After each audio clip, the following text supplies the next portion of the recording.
साथियों, दिल्ली पुलिस के एक विभाग की कुछ दिनों पहले ऑडिट हुई और उस ऑडिट के अंदर ये जानकारी मिली कि दिल्ली पुलिस के अंदर कथित तौर पे करीब 350 करोड़ का घोटाला हुआ है। बताया जाता है कि ये पैसा प्रोफेशनल सर्विसेज के नाम पे आवंटित किया गया था, बजट में प्रोविज़न किया गया था कि इसके लिए प्रोफेशनल्स हायर कर सकते हैं, आप किसी चीज़ के सब्जेक्ट मैटर एक्सपर्ट्स को हायर कर सकते हैं। मगर इस पैसे को छोटे मोटे कामों में डाइवर्ट किया गया, जैसे रंगाई पुताई के कार्य, छोटी मोटी मरम्मत के कार्य, और उसके अंदर ठेकेदारों से फर्जी बिल बनाए गए, ऐसा आरोप है। और उन फर्जी बिलों के अंदर भी जो कार्य कराए गए, जो बताए गए हैं कि वो कार्य कराए गए, वो भी कई गुना बढ़ा चढ़ा के उन कामों को कराया गया। ये खबर कल एक अखबार के अंदर छपी, हिंदी के दैनिक में छपी, और उसके बाद से आज जब ये खबर छपी तो इसमें साफ जाहिर है कि इसके ऊपर दिल्ली पुलिस ने लीपापोती करना शुरू कर दिया। दिल्ली पुलिस के पास भारत की राजधानी की सुरक्षा व्यवस्था है, दिल्ली के अंदर इतने वीआईपीज हैं, उनकी सुरक्षा व्यवस्था है, और ये कहना बिल्कुल सही होगा कि दिल्ली के उपराज्यपाल के पास संविधान में केवल 2 कार्य दिए गए हैं। घूमना फिरना तो कहीं भी कर सकते हैं, वो किसी नाले पे चले जाएं, किसी बाग में चले जाएं, जू में चले जाएं, जाने को कहीं जा सकते हैं।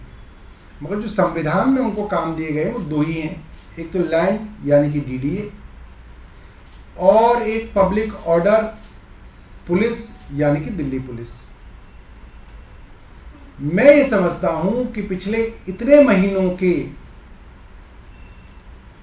उनके कार्यकाल में, जो लगभग 1 साल होने को है, दिल्ली के अंदर करीब 250 पुलिस स्टेशन हैं।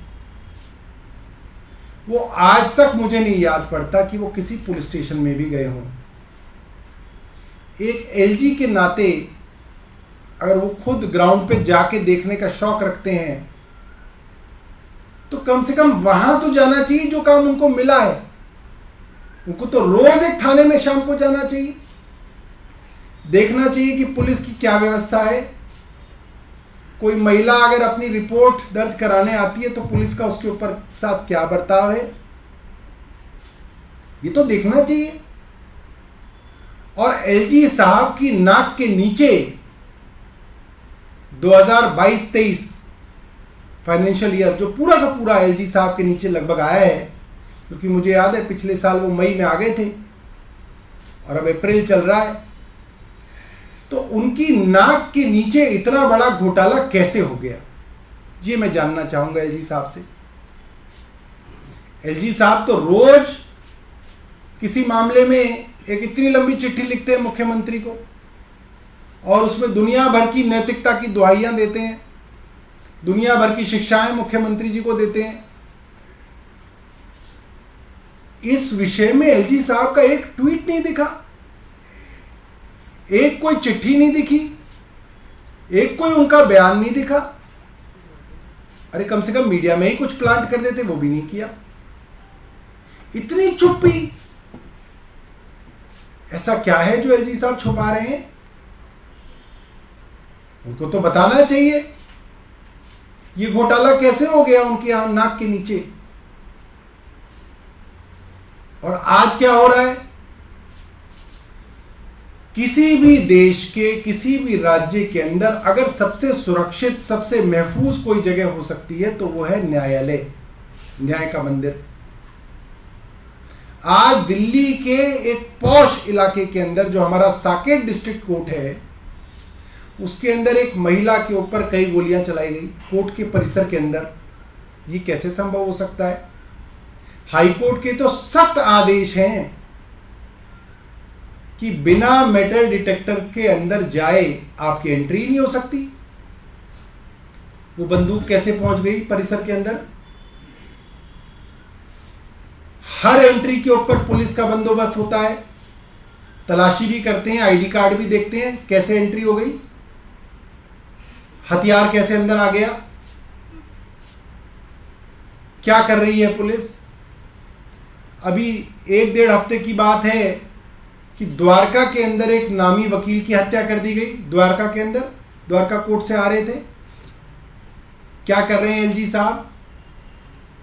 लगभग हर हफ्ते खबर छपती है कि दिल्ली के अंदर कोई बुजुर्ग दंपत्ति रहते थे, 70 साल के पति, उनकी 65 साल की पत्नी, निर्मम हत्या दिन दहाड़े हो रही है। रात में नहीं, दिन दहाड़े निर्मम हत्याएं हो रही हैं, लूटपाट हो रही है। अच्छी अच्छी पॉश कॉलोनियों के अंदर चलते फिरते महिलाओं की चेन स्नैचिंग हो रही है, मोबाइल स्नैचिंग हो रही है, अपने घर के बाहर गाड़ी खड़ी करी, गाड़ी चोरी हो रही है। अब तो सीसीटीवी कैमरा के सामने भी चोरी होती है तो भी पुलिस नहीं ढूंढ पाती उनको। वीडियो दिख जाता है, आदमी ला के दे देता है कि साहब ये आदमी है, इसकी फोटो दिख रही है, तस्वीर दिख रही है, ये चोरी करके गया, तो भी कुछ नहीं हो रहा है। कहां हैं एलजी साहब? क्या कर रहे हैं? दिल्ली जल बोर्ड के तो सीवर ट्रीटमेंट प्लांट में पहुंच जाते हैं, वाटर ट्रीटमेंट प्लांट में पहुंच जाते हैं, कहते हैं ये दिखाओ ये दिखाओ। इरिगेशन फ्लड के अंदर पैसा हम दे रहे हैं, उसका काम हो रहा है, उसके अंदर पहुंच जाते हैं कि ये वहां खड़े होकर फोटो खिंचा रहे हैं। भैया थाने में भी तो फोटो खिंचाओ। उस साकेत कोर्ट परिसर में भी तो एलजी साहब को फोटो खिंचानी है जहां पे एक महिला के ऊपर हमला हो गया,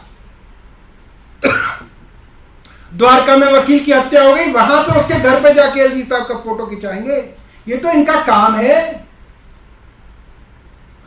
एक महिला की नए साल के अंदर इस तरीके से निर्मम हत्या की गई कि उसको निर्वस्त्र, उसकी जो लाश है उसको 22 किलोमीटर तक घसीटा गया रोड पे। एलजी साहब वहां तो नहीं गए, उस दुर्घटना स्थल पे वहां भी तो फोटो खिंचाते, वहां भी तो पत्रकारों को ले जाते। भाई जिम्मेवारी तो मानिए आप अपनी।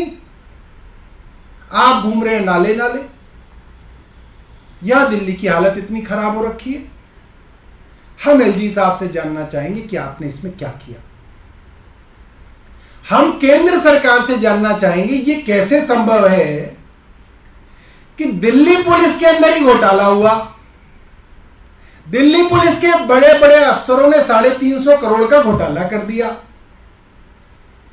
और दिल्ली पुलिस ही उसकी जांच करेगी। ऐसा कैसे हो सकता है भाई? ये तो कभी सुना ही नहीं। जिन्होंने घोटाला किया, जिस संस्थान में घोटाला हुआ, वही संस्थान उसकी जांच कर रहा है और एलजी साहब चुप बैठे हैं। सीबीआई कहां है? ईडी कहां है? अभी तक तो चिट्ठी लिख देते थे एलजी साहब कि जो ये मामला सीबीआई को दिया जाता है। अब तक तो मीडिया के अंदर खबर आ जानी चाहिए थी कि ईडी जो है एलजी साहब से बातचीत करेगी, पूछताछ करेगी। क्यों नहीं कर रही ईडी पूछताछ? 350 करोड़ का घोटाला नकली फर्जी बिलों के नाम पे दिल्ली के सबसे बड़े, जो कह सकते हैं कि सुरक्षा एजेंसी जो है, पूरे देश की सबसे बड़ी सुरक्षा एजेंसी है, उसमें हुआ है। तो अब तक ईडीआई सीबी को जो है सिफारिश क्यों नहीं की एलजी साहब ने? किस चीज का एलजी साहब, क्या चीज एलजी साहब बचाना चाहते हैं, किसको बचाना चाहते हैं, क्या चीज छुपाना चाहते हैं? तो उनको स्पष्ट करना चाहिए दिल्ली वालों के सामने। एलजी साहब तो बिल्कुल चुप बैठे हुए हैं। ये ऐसे नहीं चलेगा। एलजी साहब आप अपनी जिम्मेदारी लीजिए। You are answerable, you are accountable. आप बताइए कि आपने इसमें अब तक क्या किया। 24 घंटे से ज्यादा हो गया, अखबार में खबर छपे हुए, कोई उनकी तरफ नहीं है। हम इसकी मांग करते हैं कि एलजी साहब इसके ऊपर अपनी स्थिति साफ करें और इसको एक इंडिपेंडेंट एजेंसी से इसकी जांच कराई जाए और एलजी साहब दिल्ली वालों को बताएं कि दिल्ली की कानून व्यवस्था जो बिगड़ रही है उसको सुधारने के लिए एलजी साहब ने पिछले 1 साल में क्या किया और आगे उनका क्या प्लान है, वो दिल्ली वालों को बताएं। बहुत बहुत धन्यवाद। दिल्ली के मुख्यमंत्री कह रहे हैं कि आपको ऐसे पद पर रहने की जरूरत नहीं है, अगर आप नहीं संभाल सकते हैं तो क्या सरकार या आम आदमी पार्टी एलजी के इस्तीफे की भी मांग करेंगी इस पूरे मुद्दे पर? एलजी साहब ने अब तक कोई ऐसा काम नहीं किया जिससे ये कहा जा सके कि कानून व्यवस्था के अंदर उन्होंने कुछ भी जो है बेहतर किया है। कुल मिला के दिल्ली की कानून व्यवस्था खराब हो रही है, लगातार खराब हो रही है। उनको नैतिक आधार पे इसकी जिम्मेवारी लेनी चाहिए। इस्तीफा सिर्फ मेरे मांगने से अगर वो दे देते तो बात और है, मगर उनको इसकी नैतिक जिम्मेदारी तो लेनी चाहिए। अब वो इस्तीफा देना चाहें, नैतिकता की बातें तो बहुत बड़ी बड़ी लिखते हैं पत्रों में, तो देखा जाएगा कि वो क्या करना चाहते हैं। मेरी तो इतनी बस उनसे उम्मीद है कि कम से कम जिम्मेदारी तो लें। और कोई विषय? सौरभ जी, अभी आपने जो है भ्रष्टाचार के आरोप लगाए हैं। एक बीजेपी ने प्रेस कॉन्फ्रेंस की है और कहा है कि एक मृत व्यक्ति के नाम पर रिश्वत देकर 6 से 7 बार वाहन का सर्टिफिकेट जारी किया गया। वो कह रहे हैं कि परिवहन मंत्री को इस्तीफा देना चाहिए, एलजी के पास शिकायत देकर जांच की मांग करेंगे। कब की है उन्होंने किसी? अभी की है 12 बजे। अभी करें। 2017 में जो साल में एक बार बनता है वो 1-2 महीने में 3 बार बन चुका है। अलग अच्छा, अलग में मौत हो चुकी है 2017 में। किसकी मौत हो गई? व्यक्ति की जिसको सर्टिफिकेट दिया गया। जिसके नाम से सर्टिफिकेट किसने करी है पीसी? बीजेपी ने। वीरेंद्र सर। मैंने देखी नहीं पीसी अभी, देख लूँ फिर बताता हूँ। क्या सर इसका काउंटर है ये? आपने 350 का जो भ्रष्टाचार का खुलासा किया है, तो क्या बीजेपी का काउंटर है? नहीं, मैंने तो वीरेंद्र सचदेवा की कभी कोई भी पीसी नहीं देखी आज तक, मगर ये देखूंगा, मैं बताऊंगा। कोरोना के मामले जिस तरीके से बढ़ रहे हैं उस पर आपका क्या कहना है? पिछले 10-11 दिनों में 35-40 जी देखिए, ये कोरोना जिस ट्रेंड से इसकी ग्रोथ होती है किसी भी सिटी के अंदर, हम अभी इस चीज़ को देख रहे हैं कि पिछले कुछ हफ्तों में ये ट्रेंड बढ़ोतरी पे था, बट अब ऐसा दिख रहा है कि अब ये स्टैग्नेट होके ये धीरे धीरे जो ट्रेंड है नीचे आ रही है। वेव जो है धीरे धीरे फेड आउट कर रही है और मुझे लगता है कि कुछ हफ्तों के अंदर ये जो वेव है खत्म हो जाएगी दिल्ली की। कुछ मृत्यु भी हो रही हैं जो कि दुर्भाग्यपूर्ण है, और ज़्यादातर मृत्यु जो, क्योंकि हम हर मृत्यु का जो है एनालिसिस करते हैं, ज़्यादातर मृत्यु जो है वो कोमॉर्बिडिटीज़ की वजह से हो रही है, जिसमें जो कोरोना होना जो है वो एक इंसिडेंटल फाइंडिंग है उनकी। जनरली हेल्दी आदमी को इस वेरिएंट से कोई जो है फेटल जो है नहीं पाया गया है कि इससे उसकी मृत्यु हो सकती है या वो गंभीर बीमार हो सकता है। अभी तक इस वेरिएंट XBB 1.16 ओमिक्रॉन के अंदर नहीं पाया गया है, मगर फिर भी हम यही कहते हैं कि जो लोग भी कोमॉर्बिडिटीज़ के साथ हैं, लंबी और सीरियस बीमारी से ग्रस्त हैं, वो लोग अपना जो है प्रिकॉशंस लें, कोशिश करें घर में रहें, भीड़ भाड़ वाले इलाकों को अवॉइड करें। बाहर फिर भी निकलना हो तो वो लोग मास्क ज़रूर पहने, तो वो इसको अवॉइड कर सकते हैं। अस्पतालों के अंदर ऑक्सीजन की, ICU बेड्स की, वेंटिलेटर बेड्स की और कोरोना बेड्स की उपलब्धता जो है पूरी है। करीब 97% बेड जो हैं वो अवेलेबल हैं। तो सरकार की तरफ से जो है हॉस्पिटलाइजेशन में कोई दिक्कत नहीं आएगी, उसकी तैयारियां हमारी हैं और मुझे नहीं लगता कि उसकी ज़रूरत भी पड़ेगी।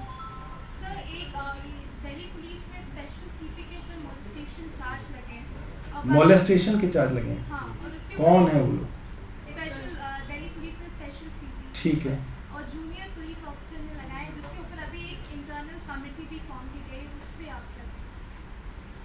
देखिए, इस तरीके के मामलों को तो बहुत गंभीरता से और सेंसिटिवली हैंडल किया जाना चाहिए, और मैं समझता हूँ कि जो उनकी इंटरनल कंप्लेंट्स कमेटी होती है, ICC होती है, उसके अंदर महिला अफसर भी जो हैं वो होती हैं, और मुझे उम्मीद है कि इसके अंदर जो है वो उसको सही तरीके से जो है, न्यूट्रल तरीके से जो है इसकी जांच करेंगे और इस तरीके के मामलों को जो है के लिए डिटरेंट क्रिएट करना बहुत ज़रूरी है कि इस तरीके की चीज़ें ना हों। अब फायरिंग का भी एक वीडियो आ गया है, उसमें दिख रहा है बहुत फियरलेसली जो अटैकर है वो मल्टीपल राउंड्स गोली चला रहा है, बंदूक अटैक जाती है, फिर गोली चलाकर भाग जाता है। तो आपको लग रहा है कंप्लीट कोलैप्स की सिचुएशन जैसी स्थिति लग रही है? बहुत ज़्यादा गंभीर हालत है दिल्ली के अंदर। आप बाहर जाके आप लोगों से पता कीजिए, लोगों को बिल्कुल ऐसा लगने लगा है कि दिल्ली के अंदर कानून व्यवस्था कोलैप्स कर गई है। द्वारका के अंदर वकील की दिन दहाड़े हत्या हो जाती है और उस वकील की हत्या हो जाती है जिसके ऊपर थ्रेट ऑलरेडी था, जिसको कुछ दिनों पहले तक पुलिस की सिक्योरिटी प्रोवाइडेड थी, उसकी हत्या हो जाती है। बहुत बड़ी बात है। आज कोर्ट परिसर के अंदर जो है एक महिला के ऊपर गोलीबारी हो जाती है, बहुत गंभीर बात है। मुझे लगता है कि इसके अंदर एलजी साहब को पूरी जिम्मेदारी लेनी चाहिए। जहां पे पुलिस विभाग 350 करोड़ के भ्रष्टाचार के अंदर मग्न है, वहां आप कानून व्यवस्था की कोई बहुत ज्यादा उम्मीद नहीं कर सकते। सर, आप इसे कानून व्यवस्था से जोड़ रहे हैं। बीजेपी का कहना है कि आपसी रंजिश थी और इसे आप लॉ एंड ऑर्डर पे लाकर गंदी राजनीति कर रहे हैं। भाई, आपसी रंजिश तो हमेशा ही रहती है लोगों की। वो आपसी रंजिश के अंदर किसी का हौसला इतना ना हो जाए कि वो कहे कि मैं इसको उड़ा देता हूं गोली करके, यही तो काम है। वो तो ऑब्वियस सी बात है कि कोई बंदूक कोई ना टेस्ट कर रहा था जो किसी को गोली मार दी। आपसी रंजिश होगी, कोई दुश्मनी होगी, मगर कानून व्यवस्था का डर होता है कि आदमी अपनी आपसी रंजिश को ये सोचता है कि रंजिश रंजिश ही है, मगर इसके अंदर कोई आप कोर्ट के अंदर कोई ना जो है गोलीबारी कर देंगे। जिस भी आदमी ने ये जो है ये बात कही है, बहुत मूर्खतापूर्ण जो है कुतर्क दिया है उन्होंने। सिर्फ कुतर्क है, इसके अलावा कुछ नहीं है। सौरभ सर, सारिका वर्मा है आपकी स्पोर्ट्स पर्सन, उन्होंने सवाल उठाए हैं पुलवामा हमले को लेकर के और कहा है कि जब भी देश में इलेक्शंस होते हैं हमारे फौजी भाइयों पे खतरा मंडराने लगता है। ये पुलवामा में जो अभी सत्यपाल मलिक ने जो बयान दिए थे अपने इंटरव्यू में, उसके ऊपर कहा, उन्होंने ये कहा। सत्यपाल मलिक जी ने ये बताया है कि 11 बार इंटेलिजेंस के इनपुट्स आए कि कश्मीर में फिदाई अटैक हो सकता है। इस तरीके की संकेत भी आए कि फौज या पैरामिलिट्री फोर्सेस के ऊपर इस तरीके का अटैक हो सकता है। इस तरीके के संकेत भी आए कि आरडीएक्स से भरी कार उस नेबरहुड के अंदर कई दिनों से घूम रही है। उसके बावजूद सीआरपीएफ की मूवमेंट के लिए हवाई जहाज केंद्र सरकार ने नहीं दिए, बार बार मांगने पर भी नहीं दिए। इसकी पुष्टि वहीं के गवर्नर सत्यपाल मलिक जी ने की। इससे बड़ा देशद्रोह कोई नहीं हो सकता कि सरहद पर देश की रखवाली करने वाले लोगों को आप एक हवाई जहाज नहीं मुहैया करा सके। आपको मालूम था कि उनकी जान को, देश की सिक्योरिटी को खतरा है, उसके बावजूद उनके लिए केंद्र सरकार ने कुछ नहीं किया। अगर देश के अंदर सही हालात होते तो इस तरीके के लोग जिन्होंने उन सैनिकों की हत्या होने दी, उनके ऊपर देशद्रोह का मुकदमा चलता। ये देशद्रोह से कम नहीं है। सर आप कहते हैं law and order situation Delhi में अच्छी नहीं, कोलैप्स कर दिया, आपके अंडर नहीं आती। पंजाब में आपकी सरकार है, आप वहाँ पे लॉरेंस बिश्नोई 2 बार इंटरव्यू दे देता है जेल से ऊपर, किसी के ऊपर कार्रवाई नहीं होगी। वहाँ पे आरपीजी अटैक हो जाता है मोहाली इंटेलिजेंस में, उधर किसी पे कार्रवाई नहीं होगी। तो आप उसके बारे में क्या कहना चाहेंगे कि लॉ एंड ऑर्डर सिचुएशन जहाँ पार्टी के पास पावर है, जहाँ कंट्रोल कर सकते हैं, उधर क्या कहना चाहेंगे आप? देखिए, पंजाब के अंदर जितना बड़ा ऑपरेशन एक एक्सट्रीमिस्ट ग्रुप पे पंजाब सरकार ने पिछले दिनों किया और जिस तरीके से लगातार कार्रवाइयाँ हो रही हैं गिरफ्तारियां हो रही हैं, विजिलेंस विभाग द्वारा अपने ही मंत्रियों और विधायकों के ऊपर कार्रवाई की जा रही हैं। मुझे लगता है कि एक बहुत बड़ा कदम पंजाब ने पिछले 1 साल में बेहतर व्यवस्था की तरफ बढ़ाया है। ये ज़रूर है कि जब भी अच्छा काम होगा कुछ ताकतें डिस्टर्ब करने की कोशिश करेंगी, मगर पूरी आम आदमी पार्टी को पंजाब के मुख्यमंत्री भगवंत मान सिंह जी के ऊपर बहुत फ़क्र है, बहुत मान है कि वो पंजाब जैसे सेंसिटिव स्टेट के अंदर भी कानून व्यवस्था कायम करने के लिए लगातार आगे बढ़ रहे हैं, और ईश्वर ऊपर वाले उनके ऊपर जो है हमेशा अपना आशीर्वाद बना के रखें। और कुछ